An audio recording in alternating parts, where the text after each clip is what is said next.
సమ్మర్లో బాడీని అప్పటికప్పుడు రిఫ్రెష్ చేసేటువంటి instant coconut water mix powder అండి ఇది ఆయుర్వేద షాప్స్లో దొరుకుతుంది. ఎప్పుడైనా కనుక మీకు ఈ ప్యాక్ కనుక దొరికితే తప్పకుండా ట్రై చేయండి.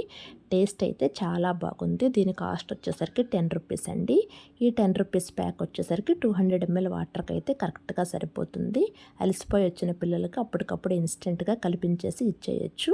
ఈ గ్లాస్ వాటర్కి అయితే ఈ ప్యాకెట్ కరెక్ట్గా సరిపోతుంది. నార్మల్ వాటర్ కన్నా కూల్ వాటర్తో ఈ మిక్స్ను కలుపుకోవడానికి ట్రై చేయండి. ఇలా ప్యాక్ను కట్ చేసి ఈ పౌడర్ని వేసేసుకొని ఆ గ్లాస్ వాటర్ని దీనిలో పోసేసుకొని ఒక్కసారి కలిపేసుకుంటే చాలు. ఇంకేమీ యాడ్ చేయాల్సిన పని ఏమి లేదండి. ఇక డైరెక్ట్గా తాగేసేయటమే. కూల్ వాటర్ మాత్రం పోసుకోండి. నార్మల్ వాటర్తో కూడా ట్రై చేశాను. కూల్ వాటర్తోనే టేస్ట్ బాగుంది. ఇది 100% కోకోనట్ వాటర్ లాగా లేకపోయినా సరే ఒక 95% అయితే మనకు కోకోనట్ వాటర్ తాగిన ఫీలింగ్ అయితే కలుగుతుంది. ఈ ప్యాక్ కనుక మీకు కనపడితే తప్పకుండా ఈ విధంగా ట్రై చేసుకొని ఈ సమ్మర్లో హ్యాపీగా తాగేసేయండి.